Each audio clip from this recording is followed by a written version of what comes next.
नमस्कार दोस्तों, चलिए जानते हैं उत्तर प्रदेश की फटाफट 50 बड़ी खबरों को सिर्फ 10 मिनट में। लेकिन उससे पहले आप यह वीडियो किस जगह से देख रहे हैं हमें कमेंट में जरूर बताएं। दीपावली से पहले उत्तर प्रदेश सरकार ने कर्मचारियों को बड़ी सौगात दी है। विभिन्न विभागों में 2.5 दर्जन अधिकारियों को पदोन्नति का लाभ मिला है। प्रमोशन सूची जारी होते ही कर्मचारियों में खुशी की लहर दौड़ गई। शासन ने योग्यता और वरिष्ठता के आधार पर यह निर्णय लिया है। उत्तर प्रदेश के संस्कृत महाविद्यालयों में शिक्षकों की भर्ती प्रक्रिया पर रोक लगा दी गई है। शासन ने आदेश जारी करते हुए कहा है कि नई भर्ती नियमावली तैयार होने तक कोई नियुक्ति नहीं की जाएगी। यह निर्णय चयन प्रक्रिया में पारदर्शिता और समानता सुनिश्चित करने के लिए लिया गया है। गाजियाबाद विकास प्राधिकरण ने पीएम आवास योजना के तहत बने फ्लैटों की गुणवत्ता सुनिश्चित करने के लिए बड़ा कदम उठाया है। अब भवनों की मजबूती की नियमित जांच कराई जाएगी और निर्माण में उपयोग सामग्री की मॉनिटरिंग होगी। इससे फ्लैट आवंटियों की टेंशन काफी हद तक दूर होगी। उत्तर प्रदेश के इस शहर में दिवाली पर प्रदूषण का स्तर बढ़ गया है। पटाखों और धूल के कारण हवा की गुणवत्ता बेहद खराब श्रेणी में पहुंच गई है। सांस लेने में दिक्कत और आंखों में जलन जैसी समस्याएं बढ़ रही हैं। प्रदूषण नियंत्रण बोर्ड ने चेतावनी जारी की है। दिवाली पर उल्लुओं के अवैध शिकार की आशंका को देखते हुए वन विभाग सतर्क हो गया है। विभाग ने चेतावनी जारी करते हुए कहा है कि उल्लू पकड़ने या बेचने पर सख्त कार्रवाई होगी। यह वन्य जीव संरक्षण अधिनियम के तहत दंडनीय अपराध है, जिसमें जेल भी हो सकती है। उत्तर प्रदेश के 22 जिलों से गुजरने वाले बहुप्रतीक्षित एक्सप्रेसवे का बड़ा अपडेट सामने आया है। इसकी डीपीआर तैयार हो चुकी है। अधिकारियों ने बताया कि इस महीने से निर्माण कार्य की शुरुआत हो जाएगी। परियोजना पूरी होने पर राज्य का परिवहन नेटवर्क मजबूत होगा और यात्रा समय में बड़ी कटौती होगी। दिवाली के मौके पर उत्तर प्रदेश का मौसम सुहावना रहने की संभावना है। मौसम विशेषज्ञों के अनुसार अधिकतम तापमान सामान्य से थोड़ा अधिक रहेगा, जबकि न्यूनतम तापमान ठंडा लेकिन आरामदायक रहेगा। हवा की गति हल्की रहेगी, जिससे प्रदूषण का स्तर कम रहेगा। इस दिवाली लोग सुरक्षित और आनंदमय त्योहार मना सकेंगे। लखनऊ में इंजीनियरिंग कॉलेज उपकेंद्र के जूनियर इंजीनियर अरविंद कुमार भारती को 15 अक्टूबर को श्रीकांत उपाध्याय का बिजली कनेक्शन काटने के कारण निलंबित कर दिया गया। उत्तर प्रदेश के कुछ स्कूलों पर ताला लगने का खतरा है। शिक्षा विभाग ने सभी जिला बीएसए को निर्देश दिए हैं कि वे ऐसे विद्यालयों की सूची तैयार करें जिनके भवन अधूरे हैं या मान्यता नवीनीकरण प्रक्रिया में है। इन स्कूलों के खिलाफ जल्द कार्रवाई की संभावना जताई जा रही है। उत्तर प्रदेश सरकार ने सभी माध्यमिक विद्यालयों में शिक्षकों की कमी जल्द दूर करने के लिए आदेश जारी किया है। इसके तहत खाली पदों पर नियुक्तियों की प्रक्रिया तेज की जाएगी। अधिकारियों का कहना है कि इससे पढ़ाई का स्तर सुधरेगा और छात्रों को गुणवत्तापूर्ण शिक्षा मिलने में मदद मिलेगी। उत्तर प्रदेश में शिक्षा विभाग ने बिना मान्यता वाले 1200 से अधिक स्कूलों की पहचान की है। इन स्कूलों को तुरंत बंद करने के निर्देश दिए गए हैं। विभाग ने कहा कि मान्यता के बिना चल रहे ये संस्थान शिक्षा गुणवत्ता और विद्यार्थियों के हितों के लिए हानिकारक है। उत्तर प्रदेश सरकार ने आंगनबाड़ी केंद्रों में 69,206 रिक्त पदों पर भर्ती करने का निर्णय लिया है। इन पदों के लिए जल्द ही आवेदन प्रक्रिया शुरू होगी। चयनित उम्मीदवारों को बच्चों और महिलाओं के कल्याण कार्यों में सेवा देने का अवसर मिलेगा। पूरी प्रक्रिया पारदर्शी और नियमों के अनुसार होगी। उत्तर प्रदेश सरकार ने निर्णय लिया है कि राज्य के सभी उप निबंधक कार्यालयों की सुरक्षा अपूर्व सैनिक और होमगार्ड द्वारा सुनिश्चित की जाएगी। यह कदम अधिकारियों और कर्मचारियों की सुरक्षा बढ़ाने के साथ साथ कार्यालयों में व्यवस्था बनाए रखने के लिए उठाया गया है। उत्तर प्रदेश की मंडियों में प्याज की कीमतों में तेज उछाल देखा गया। इसमें प्याज 800 रुपए से लेकर 1,800 रुपए प्रति क्विंटल तक बिके। बढ़ती कीमतों ने आम जनता और व्यापारियों दोनों के लिए चिंता बढ़ा दी है। वहीं सरकार की निगरानी भी तेज कर दी गई है। यमुना एक्सप्रेसवे के जेवर टोल पर सुबह से ही भयंकर जाम लगा हुआ है। वाहनों की लंबी कतारें देखने को मिली हैं, जिससे यात्रियों को भारी परेशानी का सामना करना पड़ रहा है। प्रशासन ने ट्रैफिक नियंत्रित करने और जाम कम करने के लिए कदम उठाना शुरू कर दिया है। आगरा लखनऊ एक्सप्रेसवे के टोल प्लाजा को अब टोल फ्री कर दिया गया है। वहीं कर्मचारियों में नाराजगी देखी गई है, क्योंकि उन्हें बोनस कम दिए जाने पर भारी विरोध है। अधिकारी कर्मचारियों से बातचीत कर मामले को शांत करने की कोशिश कर रहे हैं, ताकि संचालन प्रभावित न हो। दीपावली के दौरान बढ़ी हुई मंदाग्नि को शांत करने में सुरण की सब्जी मददगार मानी जाती है। यह पाचन तंत्र को मजबूत करती है और गैस, कब्ज व अन्य पाचन संबंधी समस्याओं में लाभ पहुंचाती है। स्वास्थ्य विशेषज्ञ इसे त्योहारी खाने में शामिल करने की सलाह देते हैं।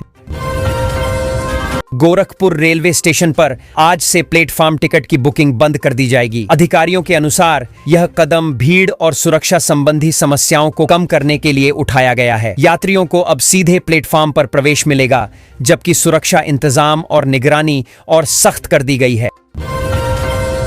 गोलघर क्षेत्र में स्मार्ट सड़क परियोजना के लिए अंडरग्राउंड केबल हटाए नहीं जाएंगे। अधिकारियों ने कहा है कि सड़क निर्माण और केबल दोनों को सुरक्षित रखते हुए काम किया जाएगा। इससे क्षेत्र की बिजली और संचार सेवाओं में बाधा नहीं आएगी और स्मार्ट सड़क योजना समय पर पूरी होगी। उत्तर प्रदेश के एक जिले में धनतेरस के दिन रजिस्ट्री कार्यालय में सर्वर की समस्या के कारण काम ठप रहा। अधिकारियों के अनुसार तकनीकी खराबी से सेवाएं बाधित हुईं, जिससे लोगों को रजिस्ट्री कराने में परेशानी का सामना करना पड़ा और कार्यालय पूरी तरह बेजार रहा। गाजियाबाद की एक सोसाइटी में बुजुर्गों के लिए खास पहल की गई है। यहाँ उन्हें तनाव मुक्त रहने और मानसिक स्वास्थ्य बनाए रखने के लिए रोजाना लाइब्रेरी में क्लास आयोजित की जाएगी। इस पहल से बुजुर्गों का ज्ञान बढ़ेगा और सामाजिक सक्रियता भी बनी रहेगी। लखनऊ के 88 गांवों में पानी की आपूर्ति के लिए भूगर्भ जल अपर्याप्त पाया गया है। इस पर कोर्ट ने स्पष्ट निर्देश दिए हैं कि संबंधित अधिकारियों को जल्द से जल्द समस्या का स्थायी समाधान निकालना चाहिए, ताकि ग्रामीणों को स्वच्छ और पर्याप्त पानी मिल सके। शहरवासियों में चर्चा है कि छोटा भीम नामक ड्रोन प्रणाली न्यूक्लियर बम जैसी धमकी का मुकाबला कर सकेगी। अधिकारियों का कहना है कि परीक्षण में यह उपकरण आकाश से उतरकर संदिग्ध वस्तु को रंगीन पैराशूट के साथ सुरक्षित तरीके से नियंत्रित करेगा।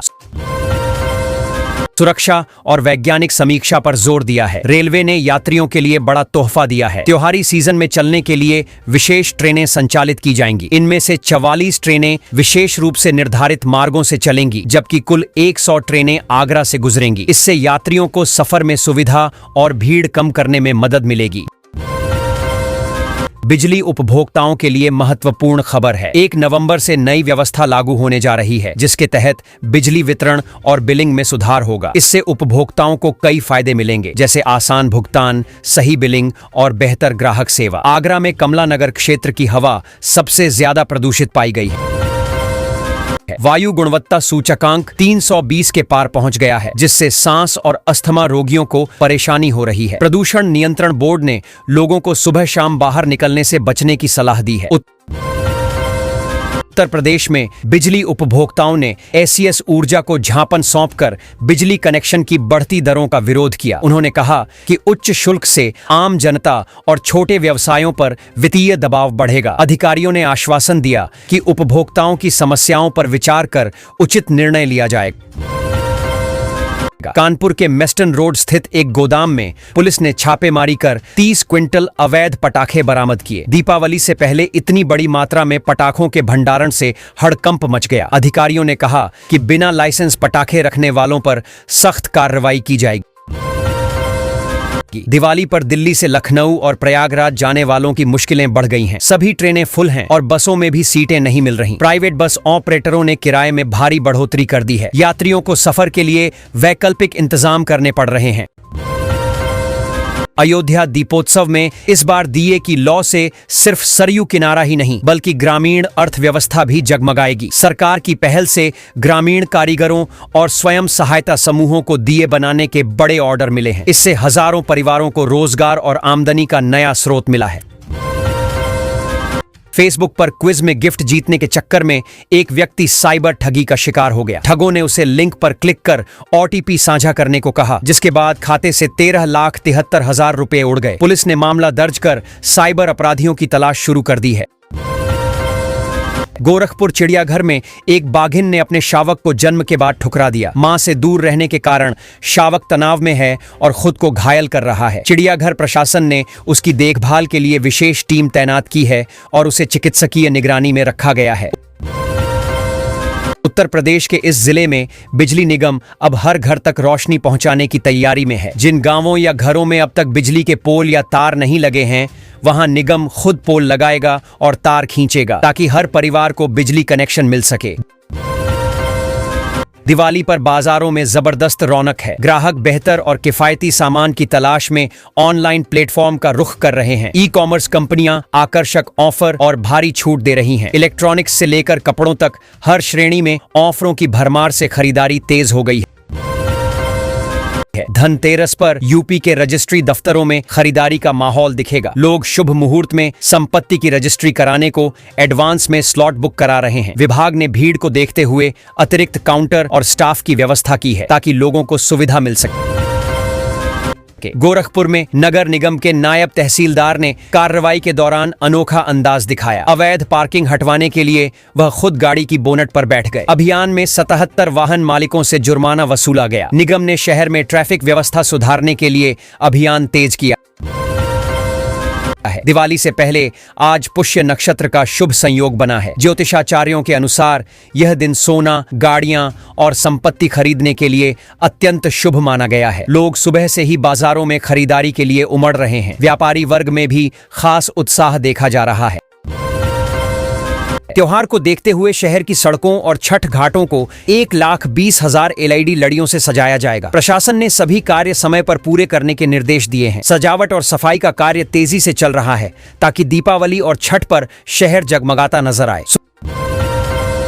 सुल्तानपुर में बुधवार सुबह तेज धमाके से एक पक्का मकान पूरी तरह ढह गया। हादसे में 12 लोग घायल हो गए, जिनमें कुछ की हालत गंभीर बताई जा रही है। विस्फोट की चपेट में आए आसपास के 3 मकान भी क्षतिग्रस्त हुए। पुलिस और प्रशासन मौके पर पहुंच जांच में जुटे हैं। गोरखपुर जंक्शन पर यात्रियों की सुविधा के लिए आज से 5 नए होल्डिंग एरिया शुरू किए जा रहे हैं। त्योहारों में बढ़ती भीड़ को देखते हुए रेलवे ने मास्टर प्लान तैयार किया है। इन क्षेत्रों में बैठने, पानी और शौचालय की व्यवस्था की गई है ताकि यात्रियों को कोई दिक्कत न हो। यूपी में फ्लैट खरीदने वालों के लिए बड़ी राहत की खबर है। सरकार ने रजिस्ट्री शुल्क और सर्किल रेट में छूट देने का फैसला किया है। इससे नए घर खरीदने वालों को लाखों रुपए की बचत होगी। रियल एस्टेट सेक्टर में भी नए निवेश की उम्मीद बढ़ी है। यूपी में दर्जनों स्कूलों की मान्यता रद्द होने की तैयारी है। शून्य नामांकन, मानक उल्लंघन और बच्चों की APAAR नन बनने जैसी लापरवाहियों पर कार्रवाई तय है। शिक्षा विभाग ने नोटिस जारी किए हैं जिसमें 300 से ज्यादा स्कूलों और मदरसों की मान्यता खतरे में बताई जा रही है। यूपी में अब ठंड तेजी से बढ़ने वाली है। मौसम विभाग के अनुसार अगले कुछ दिनों में न्यूनतम तापमान में 2 से 4 डिग्री की गिरावट दर्ज हो सकती है। पश्चिमी विक्षोभ के प्रभाव से शीतल हवाएं चलेंगी और कई जिलों में कोल्ड डे की स्थिति बन सकती है। यूपी में वृद्धा पेंशन के लाभार्थियों के लिए खुशखबरी है। सरकार ने जुलाई, अगस्त और सितंबर तिमाही की पेंशन राशि जारी कर दी है। यह पैसा 15 से 30 सितंबर के बीच सीधे लाभार्थियों के बैंक खातों में भेजा जाएगा। विभाग ने भुगतान प्रक्रिया शुरू कर दी है। यूपी में करोड़ों की सरकारी जमीन से अवैध कब्जा हटाने के लिए प्रशासन ने बड़ी कार्रवाई की। 2 बार नोटिस देने के बावजूद कब्जाधारियों ने जगह खाली नहीं की, जिसके बाद नगर निगम ने बुलडोजर चलाकर निर्माण ढा दिए। अधिकारियों ने चेतावनी दी, आगे भी कार्रवाई जारी रहेगी। यूपी के गोरखपुर जिले में 128 करोड़ रुपए की लागत से अत्याधुनिक बस स्टैंड बनाया जाएगा। इस बस अड्डे में एयरपोर्ट जैसी सुविधाएं होंगी, जिसमें food court, AC waiting hall और डिजिटल टिकट सिस्टम शामिल है। परियोजना का काम नवंबर से शुरू होकर 2 साल में पूरा होगा। मुख्यमंत्री योगी आदित्यनाथ दीपावली पर उज्ज्वला योजना की लाभार्थी महिलाओं को बड़ा तोहफा देंगे। प्रदेश की 1,86,00,000 महिलाओं को मुफ्त गैस सिलेंडर का लाभ मिलेगा। सरकार ने जिलों को सूची तैयार करने के निर्देश दिए हैं ताकि सभी पात्र महिलाओं तक योजना का लाभ समय पर पहुंच सके। अयोध्या में इस बार दीपोत्सव ऐतिहासिक बनने जा रहा है। सरयू तट पर 2 विश्व कीर्तिमान बनाए जाएंगे और अब तक का सबसे बड़ा ड्रोन शो आयोजित होगा। लाखों दियों से जगमग अयोध्या में रामायण की झलक दिखाई देगी। प्रशासन ने सुरक्षा और व्यवस्था के पुख्ता इंतजाम किए हैं। जिले के 21 सरकारी स्कूलों में शिक्षकों की भारी कमी सामने आई है, जहां सिर्फ एक शिक्षक ही पूरी व्यवस्था संभाल रहे हैं। पढ़ाई से लेकर प्रशासनिक काम तक का बोझ उन्हीं पर है। शिक्षकों की कमी से छात्रों का नामांकन घट रहा है और शिक्षा की गुणवत्ता पर असर पड़ रहा है। है। आगरा और आजमगढ़ में मौसम में बदलाव के संकेत मिले हैं। भारतीय मौसम विभाग के अनुसार आज रात से ठंडी हवाएं चल सकती हैं, जिससे तापमान में गिरावट आने की संभावना है। मौसम विभाग ने लोगों को सुबह शाम गर्म कपड़े पहनने की सलाह दी है। दिवाली से पहले आगरा में खाद्य सुरक्षा विभाग ने कार्रवाई करते हुए 124 किलो दूषित खोया नष्ट कराया है। टीम ने मिठाई बाजारों की जांच के दौरान 5 खाद्य पदार्थों के नमूने भी लिए हैं। विभाग ने चेतावनी दी है कि मिलावट पाए जाने पर कड़ी कार्रवाई होगी। दीपावली के मौके पर लखनऊ से गोरखपुर जाने वाली semi high speed Vande Bharat express train पूरी तरह फुल हो गई है। त्योहारी भीड़ के कारण यात्रियों को टिकट नहीं मिल पा रहा है। रेलवे ने यात्रियों की सुविधा के लिए अतिरिक्त स्पेशल ट्रेनों की व्यवस्था पर विचार शुरू